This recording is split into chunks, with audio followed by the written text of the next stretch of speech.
Pak Teras Narang, sudah ada pendengar yang akan berbicara dan bertanya langsung di udara ya. Kita sapa dulu, ada Pak Dadi di Tangerang.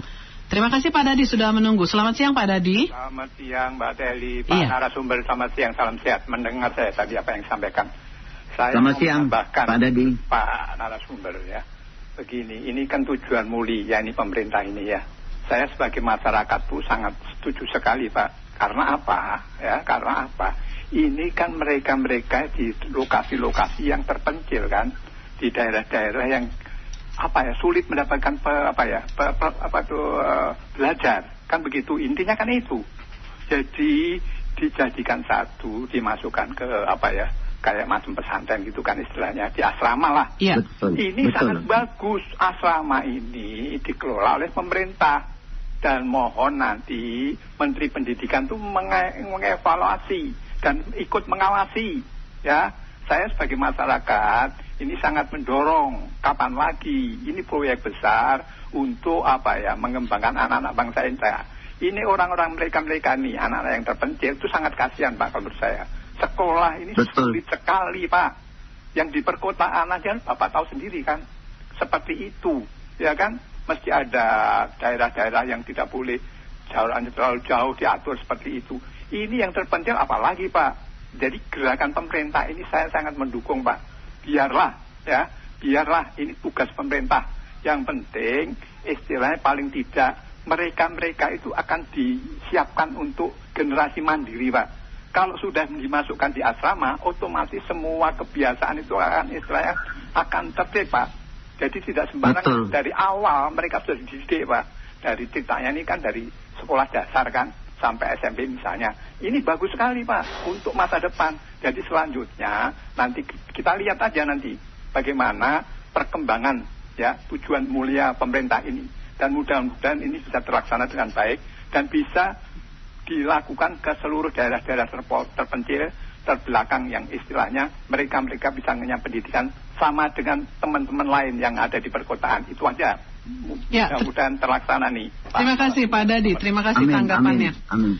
Baik, makin mempertajam diskusi kita pada siang hari ini Pak Teras Narang. Artinya Kabupaten Gunung Mas dan Kabupaten Kapuas ini mungkin saya sedikit modifikasi. Apakah memang benar di sana akses untuk mendapatkan atau anak-anak didik untuk mencapai sekolah SD dan SMP itu agak sulit atau bagaimana sih dilihat dari rasio ketersediaan sekolah dengan jumlah anak di sana yang negeri ya. Dan ini kan karena memang sekolah rakyat ini sekolah gratis juga. Artinya yang disasar adalah kalangan miskin dan miskin ekstrim. Seperti apa masyarakat sehari-hari di sana dalam mencari nafkah di dua kabupaten ini? Ya, betul. Seperti yang dikatakan oleh Pak Dadi tadi, memang betul. Terutama bagi anak-anak kita yang berada di pedalaman, yang berada di daerah tertinggal, mereka sangat sulit sekali. Dan bagi kedua kabupaten ini, ya mereka di dalam kondisi yang seperti itu. Karena apa? Karena daerah di Kalimantan Tengah ini kan luasnya 1,5 kali Pulau Jawa, Mbak. Mbak bisa bayangkan Pulau Jawa ini ada 6 provinsi, tetapi Kalimantan Tengah yang luasnya 1,5 kali dari 6 provinsi ini, ya ini pastilah mereka mempunyai kesulitan, terutama terkait dengan masalah sarana dan prasarana transportasi. Infrastruktur di sana belum begitu menggembirakan dan sangat sulit bagi saudara-saudara kita yang berada di pedalaman di dalam rangka untuk meningkatkan pendidikan mereka, peningkatan sumber daya manusia mereka. Dan tentu ya bagi kami di Kalimantan Tengah ini sekali lagi saya katakan bagai pucuk cinta di ulam tiba. Dan kami sangat-sangat mendukung seperti yang dikatakan oleh Pak Dadi tadi, bahwa ini adalah suatu program yang positif, dan kemudian tentu program positif ini harus didukung oleh semua warga negara Indonesia. Apalagi Mbak, di tahun 2030-2035 kita akan menghadapi bonus demografi. Bonus demografi ini kalau tidak salah hampir 60-65% adalah generasi muda yang akan menguasai negara kita ini. Dan tentu apa yang dilakukan oleh Pak Prabowo dengan program sekolah rakyat pendidikan dasar ini adalah suatu program yang menjelang bonus demografi dan juga tahun 2045 di mana negara kita akan berumur 100 tahun. dan kemudian kita tahu persis tantangan ilmu pengetahuan dan teknologi yang sekarang berkembang kan amat sangat luar biasa, Mbak. Jadi iptek ini berkembang amat sangat luar biasa, dan tentu menghadapi ini ya kita harus mengharapkan anak-anak kita yang harus disiplin, anak-anak kita yang harus meningkatkan kemampuannya, dan kemudian ini juga adalah merupakan kewajiban dari pemerintah di dalam rangka untuk mencerdaskan kehidupan bangsa. Saya rasa itu, Mbak. Selain Pak Dadi, silakan Anda pendengar yang ingin memberikan tanggapan bertanya di 081-1806543 via WA atau SMS, atau juga dengan telepon berbicara langsung di ujung telepon di 021-5869.000. Kami sekarang bersama dengan Bapak Agustin Teras Narang. Beliau adalah anggota DPD dari perwakilan Kalimantan Tengah. Dan kami lebih fokus membahas bagaimana kesiapan Kabupaten Gunung Mas dan Kabupaten Kapuas di Provinsi Kalimantan Tengah untuk menyelenggarakan sekolah rakyat. Baik, Pak Teras Narang, berarti ini Juli 2025 sudah siap ya? Dua kabupaten itu ada sekolah rakyat di tingkat SD dan SMP? Iya, informasi yang saya terima pertama dari Kabupaten Gunung Mas, kebetulan saya juga berkunjung ke tempat gedung sementara dan asrama sementara mereka. Dan mereka sangat-sangat lengkap. Mohon maaf, itu aslinya gedung apa itu yang dipakai sementara ini? Itu adalah jadi ada tempat itu guest house, dan kemudian di samping guest house itu ada gedung, kalau tidak salah itu gedung, saya lupa apakah punya PKK. Ini di Gunung apa, Mas ya? Ya, di Gunung Mas. Yang tidak lagi digunakan sebagaimana konsep awal. Jadi artinya sekarang dialih fungsi gitu Pak Teras Narang ya? Iya. Layak buat kegiatan belajar dan untuk asrama. Betul, berdekatan sekali, Mbak. Jadi mereka tinggal bersebelahan saja. Jadi dari ruang sekolahnya, ruang kelasnya, dan kemudian juga tidak jauh dari situ, kira-kira beberapa meter ada tempat untuk asrama mereka. Dan asrama ini adalah bekas guest house. Ya. Jadi guest house. Alhamdulillah, insya Allah layak lah ya Pak ya untuk anak-anak kita di sana ya. Kalau saya melihat, Mbak, amat sangat layak. Dan ini luar biasa nih persiapan dari kabupaten itu terhadap program dari Pak Presiden kita. Ya. Dan makanya saya sangat antusias, dan saya sebagai wakil daerah merasa bangga sekali. Begitu besar kesiapan dari pemerintah daerah, dan kemudian juga begitu besar antusias dari masyarakat di dalam rangka untuk mensukseskan program dari Presiden kita ini. Pak Teras Narang, kalau kita melihat dalam catatan kami ini kan Kabupaten Gunung Mas ini adalah bagian dari hasil pemekaran dari Kabupaten Kapuas. Berarti ini artinya bersebelahan atau berdekatan dengan Kabupaten Kapuas. Dua kabupaten yang akan siap menjalani sekolah rakyat. Pertanyaan saya balik lagi, seperti apa sih konfigurasi di sana, masyarakatnya sendiri sehari-hari bekerja sebagai apa, mencari nafkah, supaya kita bisa dapat gambaran saudara-saudara kita yang ada di dua kabupaten itu memang benar-benar antusias menyekolahkan anaknya di sekolah rakyat yang gratis, dan pengen sekali untuk pendidikan anaknya atau anak mereka ini menjadi pintu masuk mereka, naik derajat mereka dari keluarga miskin dan miskin ekstrim menjadi keluarga yang bermartabat, dan juga anak-anak ini nanti akan bisa mandiri. Ya, kehidupan masyarakat di kedua kabupaten ini dominan pertanian, kemudian ada peternakan dan juga perikanan. Dan kalau Kabupaten Kapuas itu mereka punya pantai yang langsung menghadap ke Pulau Jawa.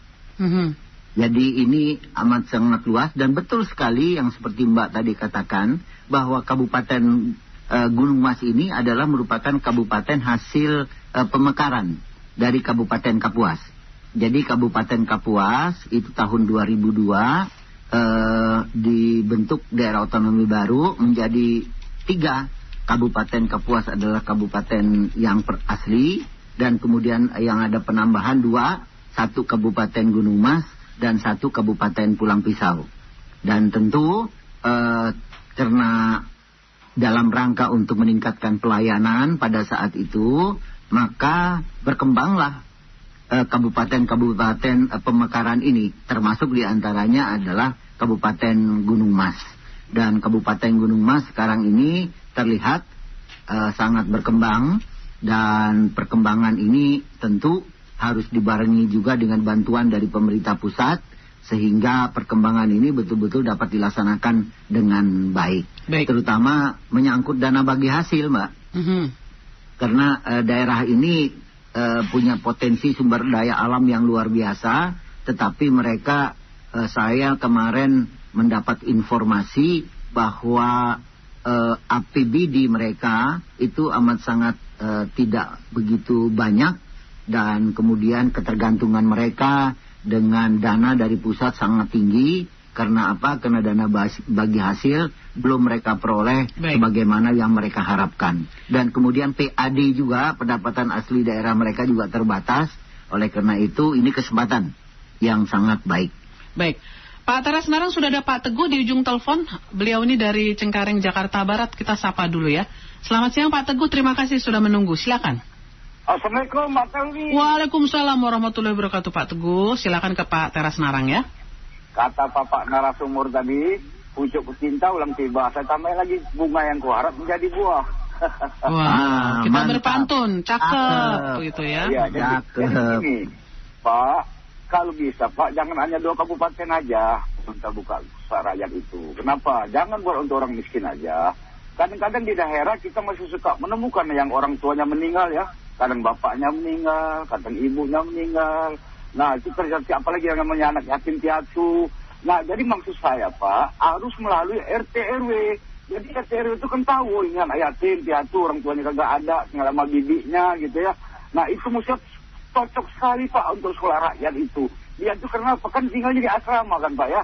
Nah, jadi kalau bisa, kalau sudah terjadi buka itu sekolah rakyat itu, cobalah melalui RT RW Pak di daerah-daerah itu. Saya juga sendiri masih nemukan orang tuanya meninggal. Jadi ternyata anak itu tinggal sama bibinya, yang tadinya Islam jadi pindah agama, yang tadinya Kristen jadi pindah agama. Jadi kasihan mereka-mereka itu. Saya sendiri suka nemukan itu. Jadi kalau ada sekolah rakyat itu misalnya apa agamanya, dia Islam ya Islam. Umpamanya dia agamanya Kristen ya Kristen. Baik. Itu ya Pak ya. Jadi maksud saya melalui RT RW biar anak itu sekolah jadi orang yang benar. Terima kasih. Terima kasih Pak Teguh. Ya, mungkin kita perlu meluruskan dulu persepsi dan juga informasi tentang sekolah rakyat ini, karena memang awalnya harusnya memang dari tiap daerah ya yang mengajukan begitu ya, bahwa siap menyelenggarakan sekolah rakyat dan via Kementerian Sosial sebagai pihak yang diberikan amanat oleh Presiden Prabowo untuk mengurus ini. Silakan dijawab lebih lengkap Pak Teras Narang. Ya, betul sekali. Saya sependapat dengan apa yang disampaikan oleh Pak Teguh. Dan saya juga berpengharapan seperti yang beliau sampaikan, terutama saudara-saudara kita yang terutama yang yatim piatu, dan tentu ini menjadi bagian dari nanti dari daerah, dan ini juga menjadi perhatian bagi saya sebagai wakil daerah untuk menyampaikan kepada pemerintah daerah untuk memperhatikan apa yang disampaikan oleh Pak Teguh tadi. Karena apa? Karena ini betul-betul adalah merupakan sesuatu hal yang positif di dalam rangka untuk memperkuat iman dan ketakwaan kepada Yang Maha Kuasa, dan juga di dalam rangka untuk meningkatkan ilmu pengetahuan dan teknologi, khususnya terkait dengan peningkatan sumber daya manusia. Dan betul sekali bahwa pemerintah pusat dalam hal ini untuk melaksanakan program ini secara bertahap. Dan kami berpengharapan agar tahapan-tahapan ini tidak berhenti hanya untuk yang 100 ini saja, tetapi juga akan diteruskan untuk menambah lagi, dan sehingga harapan kita bahwa di setiap kabupaten kota yang ada di Indonesia ini mempunyai sekolah rakyat, mempunyai sekolah menengah pertama, sebagaimana yang tadi kita bicarakan dengan secara baik ini.